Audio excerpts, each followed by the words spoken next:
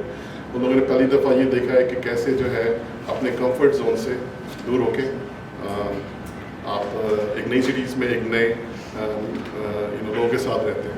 تو بہت ساری چیزیں جو کہ یہ لوگ سیکھ رہے ہیں. اور میں یہ چاہتا ہوں کہ آپ اپنے بچوں کے اندر وہی جس طرح کا کانفیڈنس ان بچوں کے اندر ہے وہی کانفیڈنس آپ اپنے بچوں میں لے کے آئیں. تو آپ کی جو اسٹرگل ہے اس میں آپ لوگ ہمارا ساتھ دیں گے ان شاء اللہ تعالیٰ. When you see that this is product. ایک چھوٹی پریزنٹیشن بھی تیار کی ہے جسٹ سو دیٹ میں آپ لوگوں کو اس نالج بھی ٹرانسفر کروں. تو this time over there as well. زیادہ ٹائم نہیں لوں گا, 10 minute hopefully all be done. تو let's go by first slide. Let's go to the previous slide. Thank you. تو thank you for doing that. تو کوئی بچہ بتا سکتا ہے کہ یہ جو برج ہے یہ برج کا کیا نام ہے بچوں میں سے؟ میرے میں سے تو کوئی ہوگا. تو یہ بچوں میں بتا سکتا ہے کہ اس برج کا کیا نام ہے؟ یا کسی نے اس برج کو دیکھا ہے کہ نام نہیں بتا رہا؟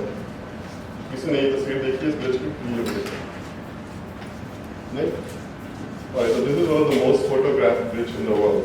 ٹھیک ہے, آپ نے شاید اس کی تصویر نہیں دیکھی لیکن یہ جو برج ہے گولڈن گیٹ برج. جب یہ بنا تھا تو یہ دنیا کا سب سے بڑا برج تھا. اور یہ جس سٹی میں اس سٹی سے میں بلانگ کرتا ہوں, تو جس سٹی سے ایزی بھائی ہمارے جو یہ بھی آئے ہیں سان فرانسسکو سے, تو یہ بھی ہم دونوں وہیں سے بلانگ کرتے ہیں. میں نے کہا میں آپ لوگوں کو بتاؤں تھوڑا سا کہ where we are coming from. اس برج میں اچھی بات یہ ہے کہ جب یہ برج بنا تھا تو پوری دنیا کے جو اسٹیل تھے وہ اسٹاک ختم ہو گیا تھا, کیونکہ اس میں اتنا زیادہ اسٹیل ڈلا تھا, رائٹ. جب یہ بنا تھا تو دنیا کا یہ سب سے لمبا برج بھی تھا, اور آئی تھنک اس کی پالیسی جو میرے ذہن میں. تو this bridge is called the Golden Gate Bridge, right. تو this is where we are. اور برج کی جو کیسے کہتے ہیں نا سگنیفیکینس یہ ہے کہ وہ آپ کو ایک جگہ سے دوسری جگہ لے کے جاتا ہے, رائٹ. تو ہم بھی بیسکلی ایک برج بنا رہے ہیں, رائٹ. آپ جو بھی ایفرٹ کر رہے ہیں بیسکلی آپ کے بچوں کے لیے ہم ایک برج بنا رہے ہیں تاکہ وہ ایک جگہ سے کسی جگہ پہ جا سکیں. اور وہ جگہ شوڈ بی بیٹر, رائٹ. وہ جگہ اس جگہ سے بہتر ہی نہیں چاہیے جیسے کہ ابھی شوڈ بی اے پروگریس. اچھا, آن دا رائٹ سائڈ آپ ایک درخت دیکھ رہے ہیں, رائٹ. یہ درخت ہے, یہ جو درخت ہے یہ بھی کیلیفورنیا میں ہے. یہ جو ہے دنیا کا سب سے بڑا درخت ہے. نام بتا سکتے ہیں کسی بھائی؟ یہ ریڈ ووڈز کہلاتے ہیں. ریڈ ووڈز کہلاتے ہیں. اور اس کا اس پرٹیکولر ٹری کا نام دیکھیں, اس میں سائنٹسٹ جو وہ چڑھ رہا ہے جامن پتھر میں ڈال کے, ایک سائنٹسٹ ہے جو کہ چڑھ رہا ہے ریسرچ کرنے کے لیے, رائٹ. تو مقصد میرا یہ ہے کہ آپ لوگوں کو بھی جب آپ سائنس کر رہے ہوں گے, جب آپ ریسرچ کر رہے ہوں گے, تو آپ لوگوں کو اس طرح کی کریزی کام کرنے ڈو ناٹ ہیزیٹیٹ. یہ جو ہے یہ کوئی ورکر نہیں ہے جو کہ صرف چڑھ رہا ہے, یہ سائنٹسٹ ہے جو کہ ریسرچ کر رہا ہے. اس نے بہت زیادہ محنت کر کے جو ہے علم حاصل کیا, لیکن پھر بھی وہ ڈر نہیں رہا کہ میں ریسرچ کرنے کے لیے اس درخت پہ جا کر ظاہر ہے وہ اپنی کیپٹل رسک لے رہا ہے, لیکن پھر ویری پیشنٹ. تو let's go to the next slide. Thank you. یا تو یہ اندر ایگزامپل ہے, یہ جو بگ شرمن جو کی بات کر رہے تھے یہ کیلیفورنیا میں ہے جہاں سے ہم بلانگ کرتے ہیں. یہ ریڈ ووڈس ہیں اور آپ دیکھ سکتے ہیں کتنا بڑا درخت ہے. تو اس میں کہ بڑے بڑے درخت ہیں کیلیفورنیا میں. وہاں پہ کچھ دنیا کے پرانے ترین درخت ہیں, ٹھیک ہے. کچھ ایسے درخت ہیں جو کہ حضرت عیسیٰ علیہ السلام کی پیدائش بھی پہلے سوچیں اتنے بڑے بڑے. Next slide please. چلو میرا جو بیسکلی سارٹ آف ٹاپک ہے اس پریزنٹیشن کا, وہ آپ کو 3 چیزیں بتاؤں گا, لیکن شاید میرے پاس ٹائم ہوتا نہیں ہو. آپ بچوں میں سے کوئی ان میں سے کوئی 3 سے 2 ٹاپکس سلیکٹ کر لیں. بتائیں, پہلا والا, دوسرا والا, تیسرا والا. تو جو پہلا والا چاہتا ہے وہ ریز یور ہینڈ. ٹھیک ہے, پہلے میں نے کہا 3 ورڈس ہے. کس کو اسٹارٹ ہے کے بارے میں جاننا؟ زیادہ ہو گئے, چلو 5. اور کس کو دنیا کے پہلے ہیکر کے بارے میں جاننا ہے؟ نہیں, سب کو جاننا ہے, پھر یہ تیاری ذرا کم ہے. اوکے. اور کس کو جو ہے US کی آئل پروڈکشن کے بارے میں جاننا ہے؟ بھی بہت سارے ہیں. ایسا کرتے تھے وہ US کی آئل پروڈکشن ان کا ڈسکس کر لیں گے ملتان والے ایونٹ میں, ٹھیک ہے. ابھی میں پہلے 2 کر رہے تھے, صحیح ہے. ٹھیک ہے. ہماری جو میٹنگ ہے وہ زوم پہ ہے, ریکارڈڈ ہے, آن لائن بھی اویلیبل ہوگی, تو آپ لوگوں کا انٹرنیٹ ہو تو آپ کو لنک بھیج سکتے ہیں چلو جی, اور پھر آپ اس کو دیکھ سکتے ہیں لائف. ٹھیک ہے. تو کیا آپ بتا سکتے ہیں کہ ہم کس چیز کی تصویر دیکھ رہے ہیں اس میں؟ اسٹارس. کس نے بولا؟ اوکے, عادی بھائی. اوکے چلیں, گڈ. دس از اسٹارس. لیکن یہ جو ہے اٹس مور دین اسٹارس. یہ خالی اسٹارس نہیں ہے, یہ جو ہے ہماری کہکشاں جس میں ہم رہتے ہیں یہ اس کی تصویر ہے. اور ہماری کہکشاں کی کیا نام ہے؟ واٹ ڈو وی کال؟ ہاں, ہماری گیلیکسی کا نام کیا ہے جس گیلیکسی میں ہم ہیں؟ ملکی وے. Very good. تو یہ ملکی وے گیلیکسی کی تصویر ہے. صحیح ہے. اب ظاہر ہے جب آپ آسمان پہ نظر دوڑاتے ہیں اس دن چاند نہیں ہوتا تو آپ کو کیا آسمان اس سے نظر آتا ہے؟ I don't think so, right. لیکن دنیا میں کچھ جگہ ہیں جہاں پہ اتنی ڈارکنیس ہے کہ آپ کو آسمان سے نظر آتا ہے. لیکن یہ جو تصویر ہے یہ بیسکلی ایک ایسے لینس سے, ایسے کیمرے سے لی گئی ہے جو کہ اپنا لینس کو ہم نے کئی گھنٹے تک کھولا رکھا تاکہ وہ دور دور کے ستاروں کی روشنی چاہے وہ لینس پہ ٹکرائے, اور وہ جو روشنی ہے وہ آہستہ ٹکراتے رہی لینس اس کو کیپچر کرتا رہا, اس سینسر ہے, تو پھر یہ جو ہے امیج بنا. ٹھیک ہے. لیکن کتنا فیسنیٹنگ امیج ہے, رائٹ. ایک بندہ جو ہے مارٹن پہ بیٹھا ہوا آسمان کو دیکھ رہا ہے, اور there is like infinite, like it's so big, like آسمان کتنا بڑا ہے, رائٹ. لیکن پھر بھی ہم ڈرتے نہیں ہیں کہ ہم آسمان کی جو کہہ سکتے سچائیاں ہیں ان کو کھوجیں, رائٹ. ہم کہتے ہیں نہیں ہم کر سکتے ہیں. That's what makes it very special ہم as a human being. Next slide please. اچھا, اب یہاں پہ میں تھوڑا سا بتاؤں کہ کوئی بندہ جو ہے سارے پلانٹس کے نام بتا سکتا ہے انگلش میں؟ کوئی ایک بچہ سارے نہیں بتا, کچھ پلانٹ کے نام بتاؤں. پلانٹس کے نام, سیاروں کے نام. کسی بچے کو یاد ہے؟ ہمیں یاد ہونا چاہیے. جی بتائیں. Sun, Mercury, Venus, Earth, زور سے ذرا Mars. بولیں, ذرا زور سے. Sun, Mercury, Venus, Earth, Mars, Jupiter, Saturn, Uranus, Neptune. Very good, very good. تو سر تو پلانٹ ہی ہے, سارے اسٹار, لیکن جو باقی میں بنائے وہ آپ نے انگلش میں بڑے صحیح آپ نے نام بتایا. بڑوں تقریباً 8 پلانٹس ہیں. اردو میں ان کو مثال کے طور پہ زمین ہو گئی, مریخ ہو گیا, مشتری ہو گیا, عطارد ہو گیا, زحل ہو گیا, اس طرح کے نام ہے. انگلش میں جو نام ہے وہ جو گرین صاحب نے بتایا. ٹھیک ہے, تھینک یو ویری مچ. لیکن پلانٹس کے نام انگلش میں وہ بیسیکلی کس نے رکھے تھے؟ وہ رکھے تھے رومنس اور گریکس نے. ٹھیک ہے, کیونکہ یہ وہ سویلائزیشن تھی آج سے 2000 سال پہلے جو کہ تحقیق کر رہی تھی, خلاؤں کو دیکھ رہی تھی. انہوں نے جو ہے وہ سارے کے سارے کانسٹیلیشنز بنائے. ٹھیک ہے, اور دنیا میں جو ہے بیسکلی فروغ دیا اسٹرانومی کا. تو چونکہ وہ سویلائزیشن پہلے تحقیق کر رہی تھی ایٹ لیسٹ ہماری نالج کے مطابق, تو انہوں نے اس پلانٹس کے نام رکھے. تو جتنے بھی نام ابھی آپ بتا رہے ہیں, آپ سن رہے ہیں, یہ گریک گاڈس کے نام ہیں, یہ گریک دیوتاؤں کے نام ہیں. ٹھیک ہے. پھر جب مسلمانوں نے جو ہے بیسکلی اس نالج کو ٹرانسلیٹ کیا عربی کی زبان میں, اور پھر اس میں انہوں نے کہا کہ اچھا یہ تو پلانٹس ہیں, ہم ایسا کرتے ہیں کہ ہم ستاروں کو بھی دیکھتے ہیں. ٹھیک ہے نا. اور ستاروں میں جو ہے انہوں نے پورے کے پورے آسمان میں اتنے سارے ستارے ہیں. ایک صاحب تھے, انہوں نے جو ہے حضرت عبدالرحمن صوفی کے نام سے, انہوں نے جو ہے آسمان کے جتنے بھی ستارے ہیں جو کہ نظر آتے ہیں میرے کے رائے سے, ان کو انہوں نے ڈاکومنٹ کیا, اور باقاعدہ ان کا جو ہے نا ایک میپ بنایا, اور انہوں نے جو ہے نا اتنی زبردست طریقے سے اس کو پریزنٹ کیا کہ ایک عام بچے کو بھی سمجھ آ جائے کہ یہ کس طرح کا میپ ہے.